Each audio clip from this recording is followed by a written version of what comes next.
Bismillahirrahmanirrahim. Assalamualaikum warahmatullahi wabarakatuh. Baik, kita untuk pokok bahasan yang selanjutnya kita akan membahas salah satu teori yaitu preset proset model Lawrence Green ya. Mungkin sudah pernah ada yang membahas atau mempelajari terkait tentang preset proset model yang dikemukakan oleh Lawrence Green. Jadi nanti pada kesempatan kali ini kita akan membahas tentang pengertian ruang lingkup, kerangka preset proset, implementasi dan analisis kasus. Nah, preset-preset model ya yang dikemukakan oleh Lawrence Green, model ini memungkinkan suatu struktur komprehensif untuk menilai tingkat kesehatan dan kebutuhan kualitas kehidupan ya. Jadi di mana model ini, kerangka ini menawarkan kita untuk menilai tingkat kesehatan dan kebutuhan kualitas kehidupan. Kemudian bisa juga kita gunakan untuk merancang dan mengimplementasikan serta sampai mengevaluasi program promosi kesehatan dan program kesehatan publik lainnya ya. Jadi kalau kita lihat preset itu adalah akronim dari predisposing, reinforcing dan enabling ya. C-nya itulah causes in educational diagnosis and evaluations.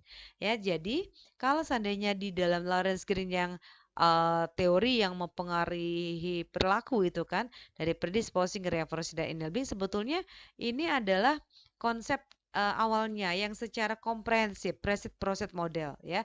Jadi kalau kita bandingkan dengan teori Lawrence Green itu yang hanya membahas predisposing, reinforcing, enabling, tentunya tidak sekompleks dengan apa yang dijelaskan di preset proset. Jadi Lawrence Green yang teori perilaku itu bagian dari presetnya ya. Nah, preset di sini ya dari predisposing, reinforcing, dan enabling causes in educational diagnosis and evaluations itu menggambarkan perencanaan proses diagnosis untuk membantu kita dalam mengembangkan program kesehatan atau edukasi kesehatan ya. Jadi melalui kerangka konsep ini kita bisa membantu kita dalam mengembangkan program kesehatan atau edukasi kesehatan ya.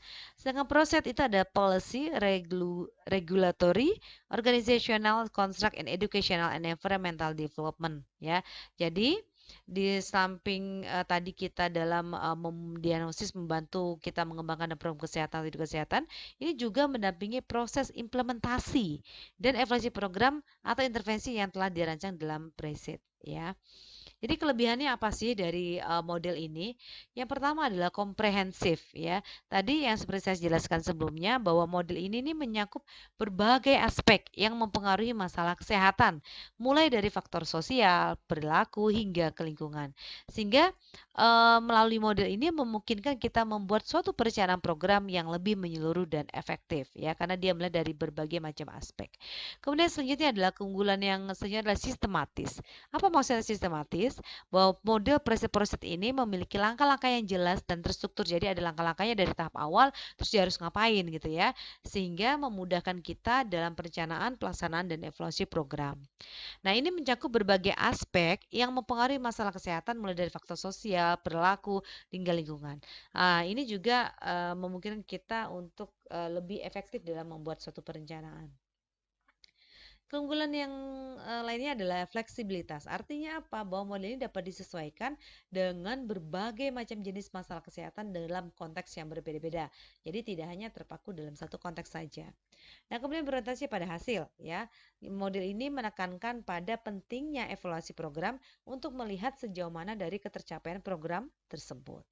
Nah, kelebihan selanjutnya adalah partisipatif. Model ini mendorong keterlibatan berbagai pihak yang berkepentingan seperti masyarakat, tenaga kesehatan, dan pembuat kebijakan dalam proses perencanaan dan pelaksanaan program. Jadi di sini malahan menggunakan ini secara kan tadi secara komprehensif dan sistematis melibatkan dengan berbagai macam pihak.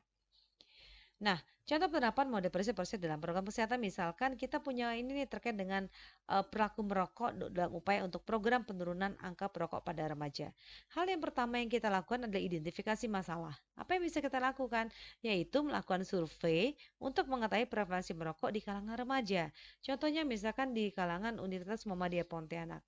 Apa yang kita lakukan? Kita survei berapa banyak sih itu kan remaja atau mahasiswa di UM Pontianak yang merokok ya.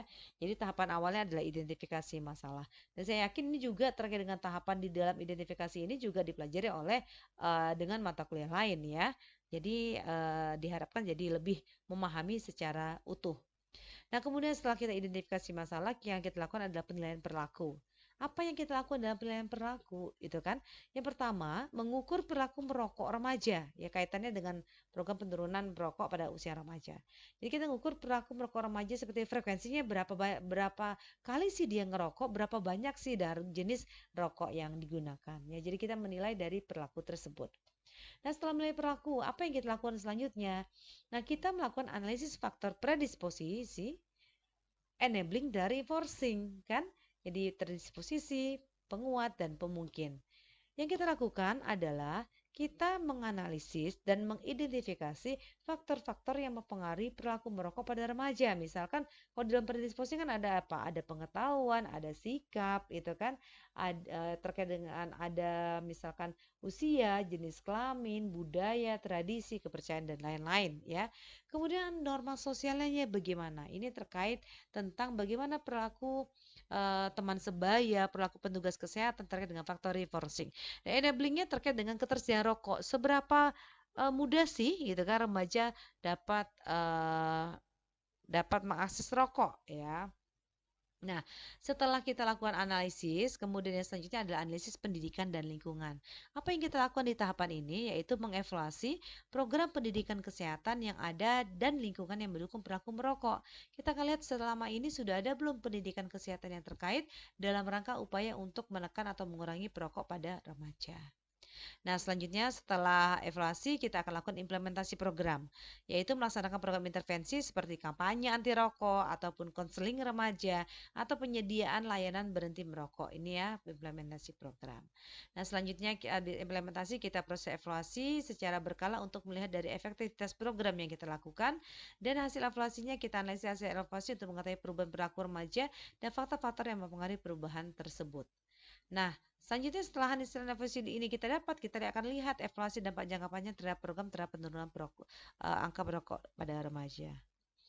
Nah, contoh lainnya misalkan program peningkatan imunisasi nanti silakan dibuat dalam konteks dari analisisnya secara komprehensif menggunakan preset proset model ya. Kemudian program pencegahan penyakit tidak menular apa yang harus kita lakukan step by step sesuai dengan kerangka kerja preset proset model. Nah, mode preset ini merupakan alat yang sangat berguna dalam perencanaan program kesehatan. Jadi kalau kita mau membuat suatu perencanaan program kesehatan, kita bisa menggunakan kerangka mode preset dan proset. Kemudian, dengan mengikuti langkah-langkah yang sistematis dan komprehensif, program kesehatan yang dirancang akan lebih efektif dalam mencapai tujuan yang diinginkan. Nah, selanjutnya diskusikan dengan kelompok kecil, buat ringkasan teori preset-proset model Lawrence Green dan buatlah implementasi preset-proset dalam bidang kesehatan masyarakat. Tadi bisa mengambil dari misalkan dari program pencegahan perilaku tidak menular ataupun penyakit imunisasi dan lain sebagainya. Kemudian analisis kasus secara komprehensif. Oke, selamat berdiskusi untuk sesi ini. Silakan dikerjakan sebagai refleksi pertemuan kali ini. Terima kasih.